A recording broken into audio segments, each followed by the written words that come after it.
Dans l'exercice 5, on vous demande de montrer dans un premier temps que la famille U1, U2, U3 est une base de R3. Donc une base de R3, c'est une famille qui est libre et génératrice. Donc pour démontrer ça, j'ai plusieurs méthodes. Donc la première, c'est que j'écris les composantes de mes vecteurs en colonne dans une matrice et j'échelonne la matrice. Donc là, pour l'échelonner, j'ai un problème, c'est que je n'ai pas de position de pivot sur ma première ligne. Donc pour éviter ça, je vais échanger ma première ligne avec la deuxième ligne. De cette façon, je me retrouve bien avec un pivot en première ligne, en première position. Et puis ensuite, j'échelonne. Donc là, je vais faire disparaître le 1 qui est ici en faisant ligne 3 moins ligne 1. Et puis, pour faire disparaître ensuite le 1 qui est ici, je vais faire ligne 3 moins ligne 2. Et donc, j'obtiens cette matrice échelonnée. Et on s'aperçoit qu'on a bien des positions de pivot ici. Donc, j'en ai une par ligne. Donc, ma famille est génératrice. Et j'en ai une par colonne. Donc, ma famille est libre. Donc, j'ai bien une famille libre et génératrice, donc j'ai bien une base de R3. Alors, la deuxième méthode, on a vu pour montrer qu'une famille est libre, on peut prendre une combinaison linéaire de V1, V2, V3 qui est nulle, et on essaye de démontrer qu'alors, il n'y a qu'une possibilité, c'est que alpha, bêta et gamma soient nuls tous les trois. Donc, cette combinaison linéaire nulle revient en fait à ce système-là. Je fais le produit de alpha fois V1, le produit de bêta fois V2, le produit de gamma fois V3, et j'additionne le tout. On a déjà vu qu'on pouvait se ramener à ce système. Et donc, je vais essayer de le résoudre. Et donc, les étapes sont exactement les mêmes que dans la première méthode. J'ai toujours le même problème, pas de pivot sur la première ligne, donc j'échange ligne 1, ligne 2. Puis ensuite, je fais ligne 3 moins la ligne 1. J'obtiens ce système. Et enfin, je fais ligne 3 moins la ligne 2 et j'obtiens ce système. Donc, il est échelonné. Et puis, la dernière ligne me donne que gamma doit être égal à 0. Si gamma est égal à 0, la deuxième ligne me donne que bêta doit être égal à 0. Et enfin, si la gamma est égal à 0, la première ligne me donne alpha égal à 0. Donc, la famille V1, V2, V3 est bien libre. Et ensuite, il faudrait montrer que la famille est génératrice, mais on peut aussi raisonner sur la dimension. C'est-à-dire que là, la R3, c'est un espace de dimension 3. Donc, 3 vecteurs libres de R3 formeront toujours une base. Donc là, il suffit de dire ça. J'ai montré que cette famille est libre. Elle est composée de 3 vecteurs, ce qui est la dimension de l'espace ambiant. Donc, j'ai automatiquement une base. Et puis, question petit b, on vous demandait de déterminer les composantes d'un vecteur V qui a pour l'instant comme composante 1, 2, 3, mais cette fois-ci de donner ses composantes dans la base B.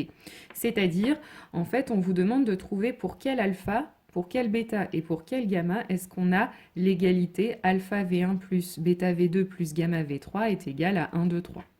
Donc, ça revient à ce système. Et je vais le résoudre de la même façon en échelonnant. Donc on échange toujours ligne 1, ligne 2. Et puis ensuite, on fait ligne 3 moins la ligne 1. Et puis ensuite, la ligne 3 moins la ligne 2. Et donc on obtient ce système échelonné qui nous donne gamma égale à 0. Si gamma vaut 0, la deuxième ligne nous donne bêta égale 1. Et si gamma est égal à 0, la première ligne nous donne alpha égale 2. Donc finalement, dans la base B, V va s'écrire 2, 1, 0. Alors, dans l'exercice 6, on vous demande de décrire la forme échelonnée réduite de certaines matrices. Alors, je vous rappelle qu'une matrice échelonnée réduite, c'est déjà une matrice qui est échelonnée, dans laquelle les positions les pivots sont égaux à 1, et les 1, ce sont les seuls coefficients non nuls de leur colonne. Voilà ce que c'est une matrice échelonnée réduite. Alors, dans le premier cas, on vous demande d'écrire une matrice de taille 3, 3 avec des colonnes linéairement indépendantes. Donc linéairement indépendante, je vous rappelle, ça veut dire qu'on a un pivot par colonne. Donc la matrice, on n'a pas d'autre choix que d'écrire celle-ci. Hein, il faut que j'ai un pivot par colonne, que la matrice soit échelonnée, donc on n'a pas d'autre choix que de les mettre dans cette position, que ce soit les pivots soient égaux à 1 et que ce soit les seuls coefficients non nuls des colonnes. Donc il n'y a pas d'autre choix que d'écrire cette matrice. Ensuite, dans le cas B, on veut une matrice de taille 4,2, donc 4 lignes de colonnes. Et on veut que quand on écrit, quand vous écrivez la matrice A, on appelle la première colonne alpha 1 et alpha 2, il faut que alpha 2 ne soit pas un multiple de A1. Autrement dit, il faut que pour tout cas réel, alpha 2 soit différent de k fois V1. Et bien ça, c'est si vous n'arrivez pas à écrire un vecteur en fonction d'un autre, c'est exactement la définition d'une famille libre. Une famille, elle sera liée, donc le contraire de libre, si je peux exprimer un vecteur en fonction de l'autre. Là, on nous dit bien qu'on ne pourra pas le faire, donc la famille alpha 1, alpha 2 forme une famille libre. Et donc, notre matrice échelonnée réduite devra donc avoir une position de pivot par colonne. Et donc, on n'a pas d'autre choix que d'écrire comme matrice échelonnée réduite la matrice A qui est... Enfin, la matrice, pardon, pas A, mais la matrice qui est ici.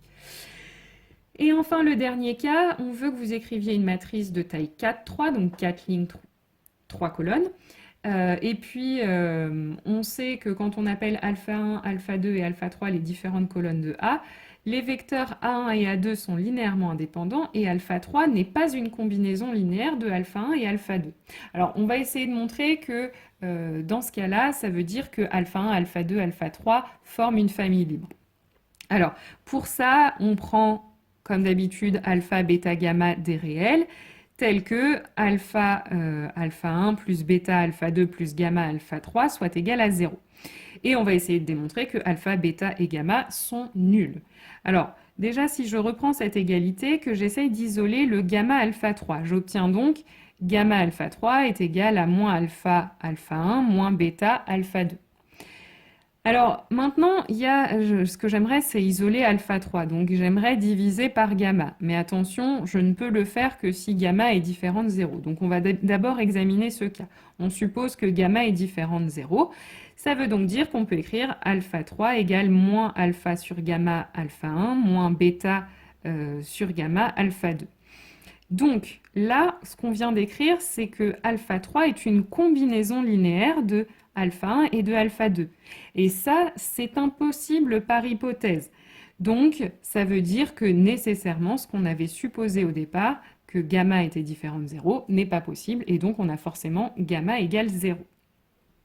Maintenant qu'on sait que gamma égale 0, en fait, cette combinaison linéaire revient en fait à alpha alpha 1 plus bêta alpha 2 est égal à 0.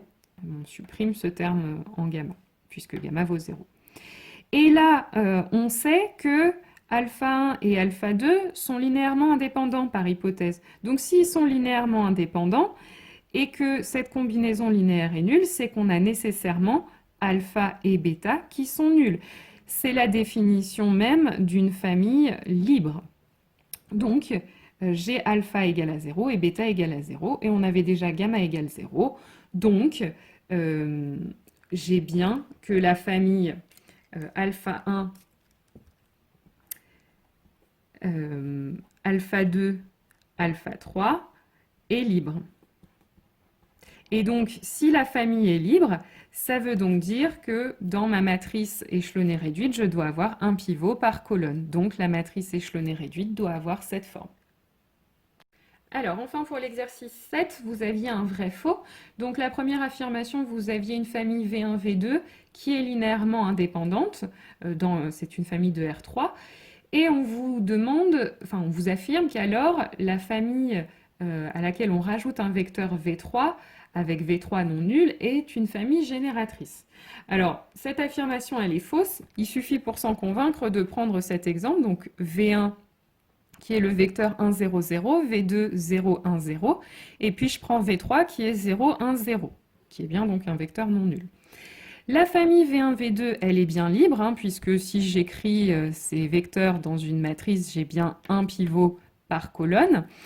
Mais par contre, j'ai V2 qui est égal à V3. Donc j'arrive à exprimer dans la famille V1, V2, V3 un vecteur en fonction d'un autre.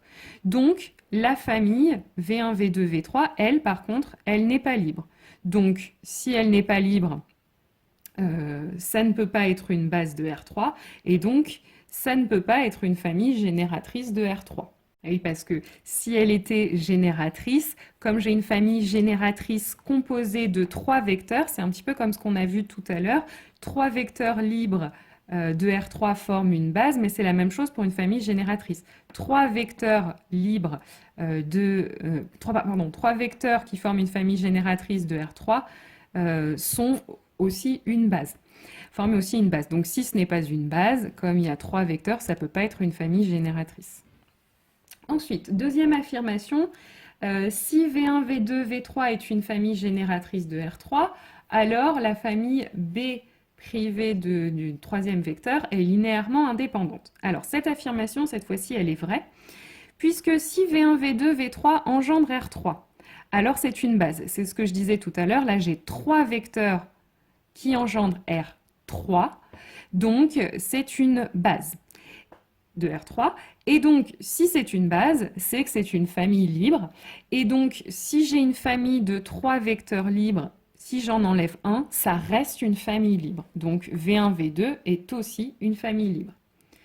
Et enfin, dernière affirmation, si V1 n'est pas colinéaire à V2, alors la famille V1, V2 est linéairement indépendante. Celle-ci aussi est vraie. Donc en fait, pour s'en rendre compte, il suffit de traduire ce que veut dire que V1 n'est pas colinéaire à V2. Des vecteurs colinéaires, c'est des vecteurs qui vont être... un des deux vecteurs va être le multiple de l'autre. Donc, c'est-à-dire que là, s'ils ne sont pas colinéaires, pour tout cas, V1 sera différent de K fois V2. Et si j'ai cette différence, ça veut donc dire, si j'ai V1 différent de KV2, ça veut dire que mes vecteurs sont linéairement indépendants. C'est exactement ce qu'on avait vu dans l'exemple précédent, dans l'exercice précédent à la question petit b.